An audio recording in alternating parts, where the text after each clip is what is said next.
ঘড়ির কাঁটায় মাত্র 2 second Kuala Lumpur বিমানবন্দরের ভিড়ে হুট করে দুই নারী এক ব্যক্তির মুখে মাখিয়ে দিল অদ্ভুত এক তরল।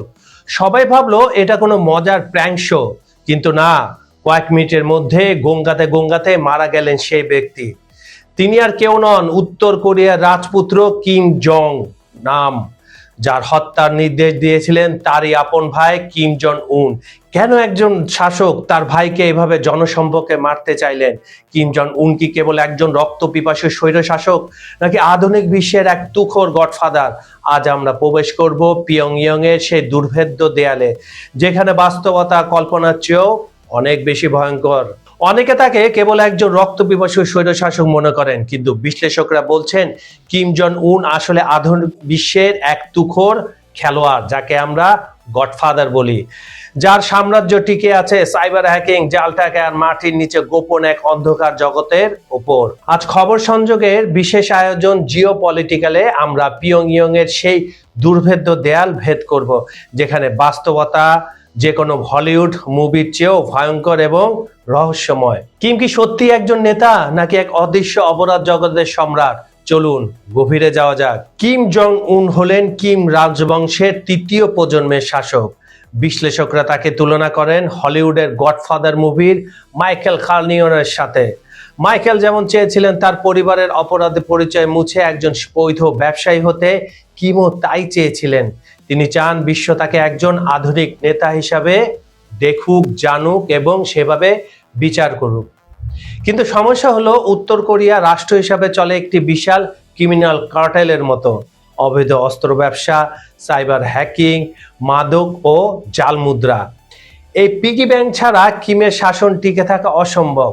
আর এই সাম্রাজ্যের জন্য যখনই কেউ হুমকি হয়ে দাঁড়িয়েছে, কিম তাকে সরিয়ে দিয়েছেন, হোক সে নিজের আপন ফুপা কিংবা নির্বাসিত ভাই।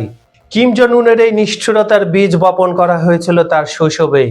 তিনি বড় হয়েছেন এক অস্বাভাবিক পরিবেশে।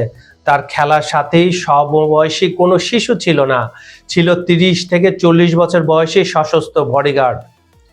সুইজারল্যান্ডের বার্ন শহরে যখন তিনি পড়তে যান, তখন তিনি মাইকেল জর্ডানের স্নিকার্স পরতেন, বাস্কেটবল খেলতেন। পশ্চিমা স্বাধীনতা তিনি দেখেছিলেন, কিন্তু 17 বছর বয়সে যখন তার মা ক্যান্সারে মারা যান, তার কাছের আত্মীয়রা তাকে ফেলে আমেরিকায় পালিয়ে যান। কিশোর কিম একা হয়ে পড়েন।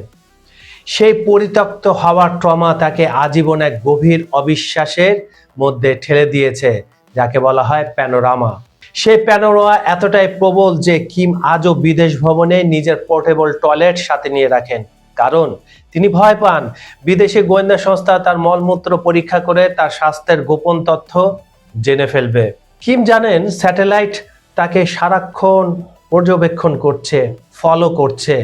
তাই তিনি তৈরি করেছেন মাটির নিচে এক বিশাল গোপন জগৎ, প্রায় 8000 টানেল, যা 1000 ফুট নিচ পর্যন্ত বিস্তৃত। কোনো সুড়ঙ্গ দিয়ে সরাসরি চীনে পালানো সম্ভব। তবে কিম শুধু পালানোর পথ তৈরি করেননি, তৈরি করেছেন দাপটের হাতিয়ার। 2020 সালে তিনি দুনিয়াকে দেখালেন তার মনস্টার মিসাইল হাওয়াসাং 17। এটি আমেরিকার যে কোনো শহরে আঘাত হানতে সক্ষম। বর্তমানে কিমের হাতে আছে অন্তত 40টি পারমাণবিক বোমা। কিম কি একাই সাম্রাজ্য সামলাচ্ছেন? না, তার সবচেয়ে বড় অস্ত্র তার আপন বোন কিম ইয়ো জং। কিম জন উন যদি হন গুড কপ, তবে বোন হলেন ব্যাড কপ। পর্দার আড়ালে থেকে রাষ্ট্রদ্রোহীদের ফায়ারিং স্কোয়াডে পাঠানো কিংবা দক্ষিণ কোরিয়ার লিয়াজো অফিসে বোমা মেরে উড়িয়ে দেওয়া, সবই তার ইশারায় হয়। বাবা কিম জন উন ঠিকই বলেছিলেন, তার ছেলেদের চেয়ে মেয়েরা অনেক বেশি সাহসী এবং ধুরন্ধর। কিম ইয়ো জং উত্তর কোরিয়ার ওয়ার্কার্স পার্টি অফ কোরিয়ার প্রচার ও প্রচারণা বিভাগের উপপরিচালক হিসেবে দায়িত্ব পালন করছেন। তবে পদের চেয়ে তার আসল ক্ষমতা অনেক বেশি। তাকে কিম জন উনের সবচেয়ে বিশ্বস্ত পরামর্শদাতা এবং তার ডান হাত হিসেবে বিবেচনা করা হয়। 2018 সালে দক্ষিণ কোরিয়ায় অনুষ্ঠিত শীতকালীন অলিম্পিকে কিম ইয়ো জং উত্তর কোরিয়ার প্রতিনিধি দলের নেতৃত্ব দিয়ে বিশ্ববাসীর নজরে আসেন। এরপর থেকে বিভিন্ন আন্তর্জাতিক বৈঠক এবং মার্কিন যুক্তরাষ্ট্রের সঙ্গে কূটনৈতিক আলোচনায় তাকে কিম জন উনের পাশে সবসময় দেখা যেত। কিম ইয়ো জং মাঝে মধ্যে দক্ষিণ কোরিয়া এবং যুক্তরাষ্ট্রের বিরুদ্ধে অত্যন্ত কঠোর ও আক্রমণাত্মক বিবৃতি দিয়ে থাকেন। উত্তর কোরিয়ার রাষ্ট্রীয় গণমাধ্যমে তার নামে অনেক রাজনৈতিক হুমকি ও হুঁশিয়ারি প্রকাশিত হয়, যা আন্তর্জাতিক মহলে বেশ গুরুত্বের সাথে দেখা হয়। তিনি কিম বংশের পেকুত রক্তধারার সদস্য, যা উত্তর কোরিয়ার শাসন ব্যবস্থায় অত্যন্ত পবিত্র ও গুরুত্বপূর্ণ বলে মনে করা হয়। কিম জন উনের কোনো উত্তরসূরি ছোট থাকা অবস্থায় বা অন্য কোনো সংকটে তিনি শাসনের হার ধরতে পারেন, এমন আলোচনাও আন্তর্জাতিক বিশ্লেষকদের মধ্যে রয়েছে। তার জন্ম সাধারণত 1987 সাল থেকে 1989 সালের মধ্যে ধরা হয়। তিনি উত্তর কোরিয়ার সাবেক নেতা কিম জন ইলের সর্বকনিষ্ঠ সন্তান। অত্যন্ত গোপনীয়তা বজায় রাখা তার ব্যক্তিগত জীবন সম্পর্কে বিস্তারিত তথ্য খুব কমই পাওয়া যায়। সংক্ষেপে বলতে গেলে কিম ইও জং কেবল কিম জন উনের বোনই নন, বরং বর্তমান উত্তর কোরিয়ার নীতি নির্ধারণ এবং বহির্বিশ্বের সাথে দেশটির সম্পর্কের ক্ষেত্রে তিনি এক অত্যন্ত গুরুত্বপূর্ণ ক্যারেক্টার। ফিরে আসা যাক কিম জন উনের কাছে। ডোনাল্ড ট্রাম্পের সাথে সিঙ্গাপুর সামিট ছিল কিমের জীবনের সবচেয়ে বড় প্রোপাগান্ডার বিজয়। কিন্তু ভিয়েতনামের হ্যানয় সামিটে যখন ট্রাম্প টেবিল ছেড়ে উঠে গেলেন, কিম অপমানিত হলেন। এরপর শুরু হলো এক অন্ধকার সময়। করোনা মহামারী এবং ভয়াবহ বন্যায় দেশের অর্থনীতি ধ্বংসের মুখে পড়ে। অবস্থা এমন হয়ে দাঁড়ায় যে কিমের সবচেয়ে এলিট গার্ডদের পেটেও কৃমি পাওয়া যাচ্ছিল অপুষ্টির কারণে।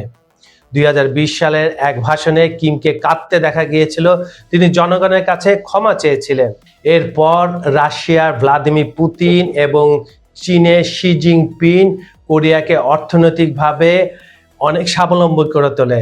রাশিয়া এবং চীন প্রচুর পরিমাণে তাদের ওখানে খাদ্যদ্রব্য পাঠায়। বিনিময়ে এই দুজনের ম্যাডম্যাক্স শুনেছেন না, রাশিয়ার পুতিনের ম্যাডম্যাক্স, সে ম্যাডম্যাক্সের মতো কাজ করে পুতিন। কাউকে কোনো থ্রেট দিতে হলে, কারো উপরে কিছু ব্যালিস্টিক মিসাইল হোক, ড্রোন নিক্ষেপ করলে, তখন কিমকে চীন রাশিয়া পরোক্ষ বা প্রত্যক্ষভাবে কোনো যুদ্ধে না জড়ালেও কিমকে দিয়ে তারা সে থ্রেট দেওয়ায় সে অস্ত্র সরবরাহ করে। কারণ উত্তর কোরিয়ার ইকোনমি এবং উত্তর কোরিয়া খাদ্যর সাপ্লাই চেন চীন এবং রাশিয়া সবসময় নিরবিচ্ছিন্ন রাখে।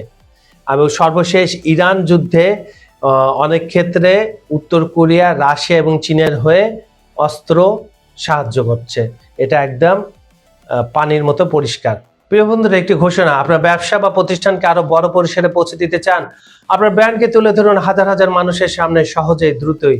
নতুন গ্রাহক খুঁজছেন, বিক্রি বাড়াতে চান, অনলাইনে পরিচিতি গড়ে তুলতে চান? তাহলে আর দেরি কেন? আজই আমাদের সঙ্গে যোগাযোগ করুন। নাম্বার দেওয়া আছে ডেসক্রিপশনে। আপনার সফলতার যাত্রায় আমরা আছি আপনার পাশে।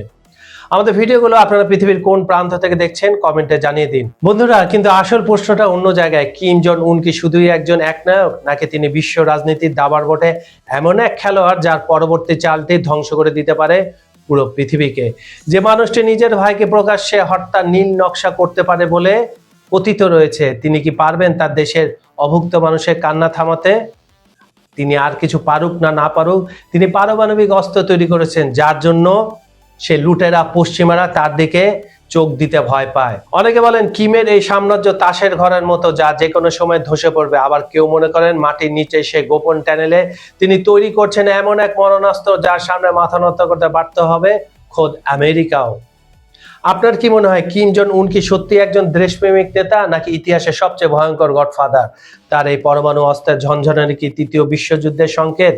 আপনার যুক্তি কমেন্টে লিখে জানান। আপনাদের মধ্যে থেকে সেরা 3টি কমেন্ট আমরা পরের ভিডিওতে স্ক্রিনে তুলে ধরবো।